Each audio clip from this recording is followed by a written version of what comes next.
नमस्कार, श्री कृष्णा श्री राधे मित्रों, बहुत बहुत स्वागत है आप सबका। देख रहे हैं आप जियो शान से, आपके साथ मैं हूं आचार्य संतोषी। आज हम चर्चा करेंगे मातृ ऋण के विषय में। मातृ ऋण जो कि आपकी जन्म कुंडली में चंद्रमा के द्वारा पता चलता है। यदि आपकी कुंडली में चंद्रमा बहुत दूषित अवस्था में हो तो आप मातृ ऋण के शिकार रहेंगे। यद्यपि मातृ ऋण हर किसी के ऊपर रहता है, हर किसी के जन्मांक में चंद्रमा कहीं न कहीं इन के इन प्रकार ऋण कभी न कभी पीड़ित होता ही है। कभी दशा अंतर दशा के बीच में, तो कभी जन्म कुंडली में अपनी उपस्थिति के कारण। लेकिन जब किसी के जन्मांक में जन्म कुंडली में यह ऋण बहुत ज़्यादा गहरा हो जाता है तो कई प्रकार से वो अपने जीवन में दुख उठाता है, बदनामी मिलती है, दवाओं पे खर्च बढ़ जाता है। मातृ ऋण के कारण आप बिल्कुल टूट से जाते हैं। आखिर ऐसा क्यों होता है? मातृ ऋण अगर है तो जीवन में और क्या क्या दुख मिल सकते हैं? कैसे हम शान से जिएं मातृ ऋण के साथ? तो मातृ ऋण को आज शांत करेंगे। मातृ ऋण को दूर किया जाएगा एक खास उपाय से, और साथ ही साथ एक महा उपाय जो आप तक पहुंचेगा। आज हम चर्चा करेंगे एक तस्वीर के विषय में, एक खास 10 महाविद्याओं में से एक देवी की तस्वीर। वह तस्वीर कहां पर लगाना है, कैसे लगाना है, जिससे आप धनवान बन सकें और आपको प्रसिद्धि मिल सके। तो उस महा उपाय का इंतजार हर राशि वाले करें, इंतजार करें उस खास महा उपाय का। लेकिन चलिए शुरुआत करते हैं सबसे पहले अब हम उस खास ऋण को दूर करने के प्रयास के साथ। यदि आपकी राशि मेष है, मेष राशि वालों के लिए चंद्रमा चतुर्थ भाव का कारक है, सुख का कारक है, मकान का कारक है, प्रसिद्धि का कारक है। और अगर आपके ऊपर मातृ ऋण प्रबल है, आपकी कुंडली में चंद्रमा दूषित या पीड़ित है, मेष राशि में बैठ करके ही अन्य पापी ग्रहों से दृष्ट है, तो उपाय ये रहा। बरगद के एक वृक्ष पर कलावा बांधें और साथ ही कंबल का दान जरूरतमंदों को कर दीजिए। यह उपाय मेष वाले करेंगे, किसी भी दिन कर सकते हैं, क्योंकि जब शुभता की आवश्यकता हो उसी दौरान उपाय काम करता है। चलिए वृषभ राशि वालों को बताते हैं कि किस प्रकार से वो मातृ ऋण से छुटकारा प्राप्त कर सकते हैं। वृषभ राशि एक ऐसी राशि है जहां पर चंद्रमा अपनी उच्च राशि में रहता है। चंद्रमा यहां पर बैठ करके बहुत कुछ आपकी इच्छाओं को बलवान करता है। चंद्रमा आपकी इच्छाओं का ही तो कारक होता है। अगर आपकी राशि वृषभ है और चंद्रमा पीड़ित अवस्था में आ जाए, यद्यपि उच्च राशि में है वृषभ में, लेकिन शनि के साथ बैठ जाए, या फिर यहां पर सूर्य एक साथ उपस्थित हो जाए, या सूर्य की दृष्टि पड़ जाए, तो भाई अब इन पापी ग्रहों से, पूर्व ग्रहों से चंद्रमा दूषित हो जाएगा और मातृ ऋण की प्रबलता दे देगा। या वृषभ में हो सकता है कि राहु के साथ बैठ जाए। राहु और चंद्र मिल करके बहुत प्रबल मातृ ऋण भर देते हैं आपके जीवन में। मातृ ऋण से और भी बहुत कुछ दुख जीवन में प्राप्त होता है। क्या क्या वो दुख हो सकते हैं, बस जानकारी हम आपको देंगे। लेकिन पहले वृषभ राशि वाले उपाय कर लें। घर से पश्चिम दिशा में पीपल का एक पौधा लगा दीजिए, और साथ ही साथ दवाइयों का दान करना है। घर से पश्चिम दिशा में पीपल का पौधा लगाएं और दवाइयों का दान करें। यह उपाय वृषभ के लिए है। मिथुन राशि की बारी आ गई। मिथुन राशि वालों के लिए चंद्रमा यहां पर एक नक्षत्र में आता है, आर्द्रा नक्षत्र, जो कि मिथुन राशि में है। इस नक्षत्र का स्वामी राहु होता है। मिथुन राशि वाले याद रखें कि इनके जीवन में पितृ ऋण बहुत प्रबल होता है। मिथुन राशि में चंद्रमा उपस्थित होकर के कई इस प्रकार के दोष पैदा कर सकता है कि आप सुखों से वंचित रह जाएं। जितने सुख आपको प्रकृति ने दिया है, समस्त सुखों से आपको वंचित कर सकता है। अब मिथुन राशि वालों के लिए उपाय क्या है जिससे वो सुखी रहें? ये रहा आपकी स्क्रीन पर। यदि आप मिथुन राशि के हैं तो आपके लिए यह उपाय बेहद कारगर रहेगा। क्या उपाय है? रोज सुबह खाली पेट बरगद के पेड़ की परिक्रमा करें और अमावस्या के दिन मिठाई का दान करें। यह उपाय मिथुन राशि वालों के लिए है, जो कि बेहद कारगर रहेगा। आपके जीवन से मातृ ऋण की हर प्रकार के दोष को दूर करने में सक्षम रहेगा। उपाय आपकी स्क्रीन पर नोट कर लीजिएगा। अब बारी आ चुकी है खास राशि कर्क की। कर्क राशि जो कि चंद्रमा की अपनी राशि है। यहां पर बैठकर चंद्रमा बहुत बलवान होता है। लेकिन अगर अकेले चंद्रमा रहे तब तो भैया बलवान है, लेकिन अगर बाकी क्रूर ग्रहों के साथ बैठ जाए, मसलन खष्ठेश के साथ बैठ जाए, अष्टम भाव के स्वामी के साथ बैठ जाए, तो यहां पर भी चंद्रमा पीड़ित हो जाएगा। अब चंद्रमा के पीड़ित होते ही मातृ ऋण आप पर भर गया। कोई भी पुरुष, कोई भी मानव, कोई भी जीव जो सजीव है इस पृथ्वी पर पैदा होकर मातृ और पितृ ऋण से मुक्त नहीं हो सकता। हाँ, किसी किसी में बहुत ज़्यादा यह ऋण बढ़ जाता है, जिसके कारण उसको दोष का सामना करना पड़ता है। उन दोषों से अगर आपको बचना है तो आपको खास उपाय करना पड़ेगा सात्विकता के साथ। अच्छा, उपाय तो हम बता ही रहे हैं, लेकिन अगर आप धन की अभिलाषा रखते हैं, आपको लगता है कि आपको धन की आवश्यकता है, और आवश्यकता हर किसी को है, तो कल्पना करिए कि एक तस्वीर के साथ, एक फोटो के साथ आप क्या धनवान बन सकते हैं? जवाब देंगे हम हाँ में। कैसे? इंतजार करिएगा उस खास महा उपाय का। लेकिन कर्क राशि वाले पहले मात्र ऋण से बचने का उपाय कर लें। पूरब दिशा की मंदिर में अपने घर से निकले, आप पूरब दिशा की तरफ जाएं और मंदिर में फल का दान करें, और साथ ही साथ पूर्णिमा के दिन जल का भी दान आपको करना है। पूर्णिमा, चूंकि चंद्रमा पूर्णिमा के दिन अपने पूर्ण अवस्था में होता है, तो चंद्र ग्रह पूर्णिमा तिथि पर अपने बलवान अवस्था के कारण और जल के कारक के रूप में होने के कारण जब आप पूर्णिमा तिथि पर जल का दान करेंगे तो चंद्रमा को बहुत संतुलित पाएंगे। चंद्रमा की शुभता आपके मन के भाव को परिमार्जित कर देगा, और चंद्र ग्रह अगर शुभ हो गया तो समझिए आपने रानी को खुश कर लिया। चंद्र ग्रह को ग्रहों की रानी कहा गया, और सूर्य राजा होते हैं, तो आत्मा और मन का यहां पर सम्यक मिलन हो सकता है। अब बारी आ चुकी है सिंह राशि वालों के लिए। सिंह राशि में एक नक्षत्र है मघा। मघा नक्षत्र का स्वामी केतु होता है, जो कि चंद्रमा की महापीड़ा का कारक होता है। तो सिंह राशि वालों के जीवन में भी मातृ ऋण की बहुत जबरदस्त प्रबलता होती है। अगर आपकी राशि सिंह है तो आपके लिए खास उपाय, अमावस्या के दिन जब आप घर से निकलें तो दक्षिण दिशा की तरफ बढ़ें और दक्षिण दिशा के जरूरतमंदों को अन्न का दान करें। अब यहाँ दक्षिण दिशा से क्या संबंध रहा? अभी हमने मघा नक्षत्र का नाम लिया। उस नक्षत्र का स्वामी केतु, और केतु खास तौर पे मंगल के साथ कनेक्ट होता है, और मंगल की दिशा दक्षिण दिशा है। तो जब आप दक्षिण दिशा की तरफ बढ़ेंगे तो मंगल को आपने बलवान करना शुरू कर दिया। मंगल की पूर्ण शुभता आपको प्राप्त हो जाएगी। जितनी कमियां हैं जीवन में, जो जो अवरोध हैं आपके जीवन में। एक और खास बात, सिंह राशि खास तौर पे अग्नि तत्व की राशि है, और चंद्रमा जल का नैसर्गिक कारक। जैसे ही जल आग में गया, न आग बचा न जल बचा। बचा क्या? कुछ भी नहीं, दोनों सामान्य हो गया। तो सिंह राशि वालों को भी अपने चंद्र को शुभ हमेशा बनाने का प्रयास करते रहना चाहिए। बस थोड़ी ही देर में उस तस्वीर का राज खुलने वाला है। किस देवी की तस्वीर है, किस देवता की तस्वीर है? 10 महाविद्याओं में से एक महाविद्या।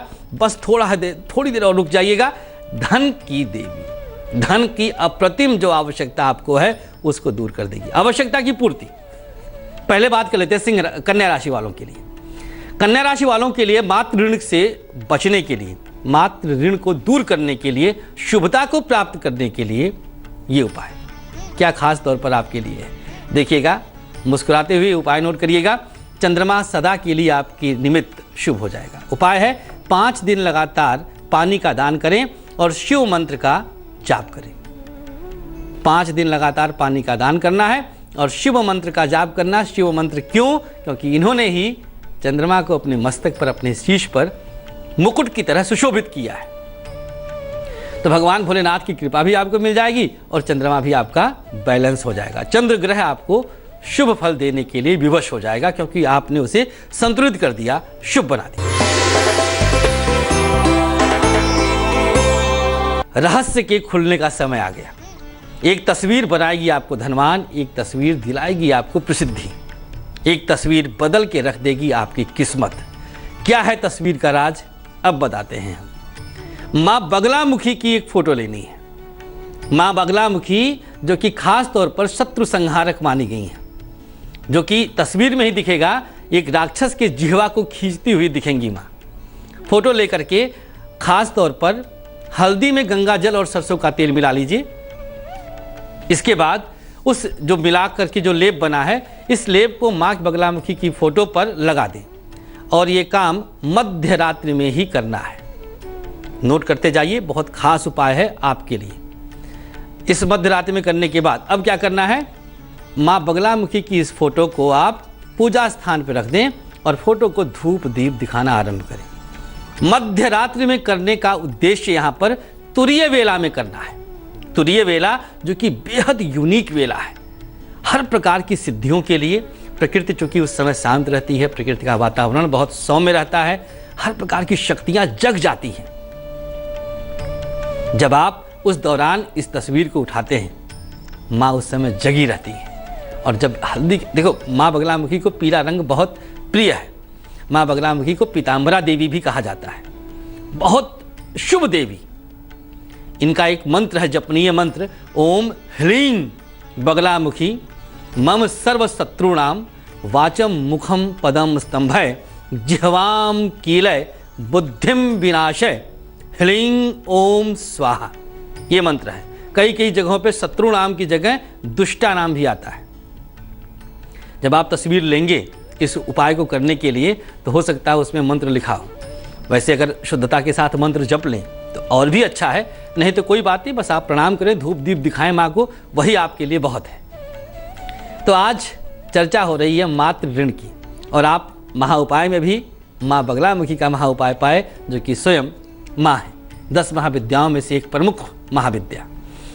अब बारी आ चुकी है तुला राशि वालों की। मातृ ऋण से बचने के लिए क्या उपाय करें?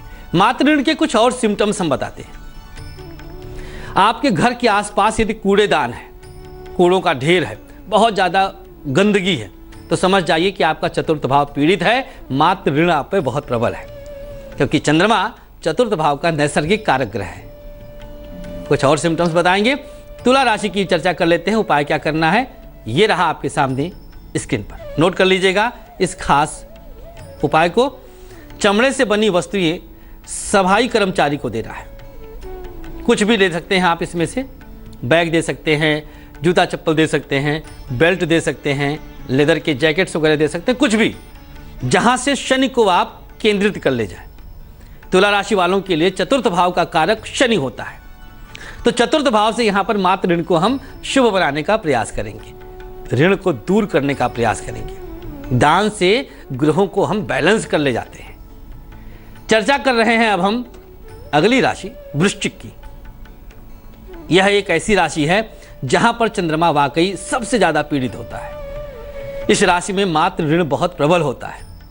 वृश्चिक राशि वालों को जीवन में वैसे माँ का सुख भी बहुत कम मिलता है, या तो माँ रहती नहीं, और रहती है तो आपको माँ से दूर रहना पड़ता है। साथ भी रहते हैं तो माँ के स्वास्थ्य को लेकर के बहुत तनाव में रहना पड़ता है। वृश्चिक राशि वाले माँ के वैसे बहुत करीब भी रहते हैं, और वृश्चिक राशि वाले की माँ उनको लेकर के बहुत कंसर्न रहती है। क्या उपाय करना है यदि आपकी राशि वृश्चिक है? सामने देखिएगा, वस्त्र का दान आपको करना है, और तिथि है अमावस्या। अमावस्या के दिन कपड़े का दान किसी जरूरतमंद को कर देना है। काम पूरा हो गया। अब यहाँ पर ये बंधन नहीं है कि कितना कपड़ा देना है, किस रंग का देना है, कब देना है, बस तिथि जानिए, समय पूरे दिन में चाहे जब आप चयन कर सकते हैं, अपनी सुविधा के अनुसार, अपनी उपलब्धता के अनुसार।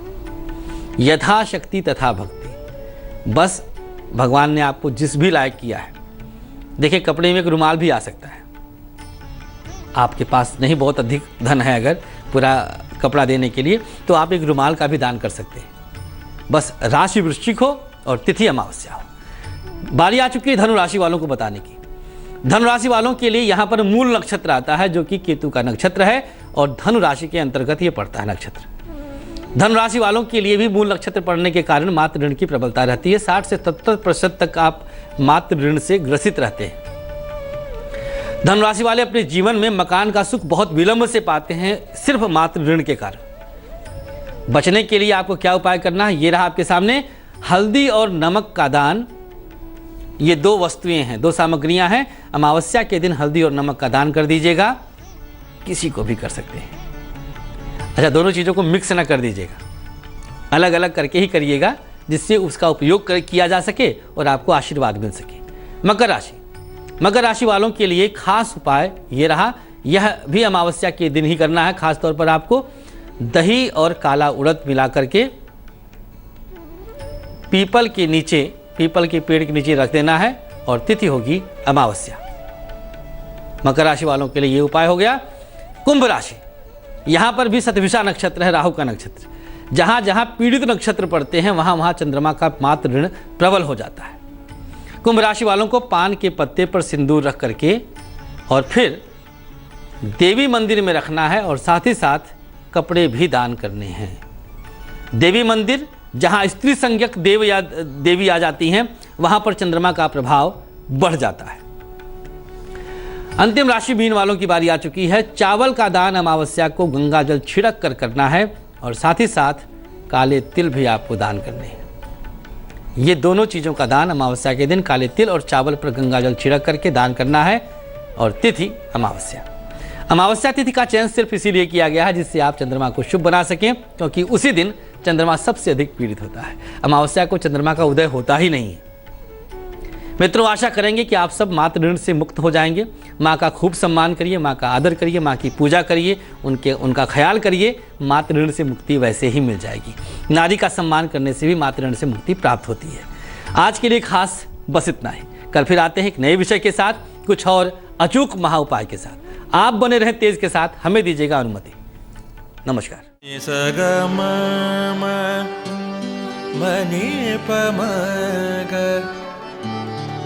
ni pa ma ga sa ni pa ma ni sa pa sa। जहाँ तक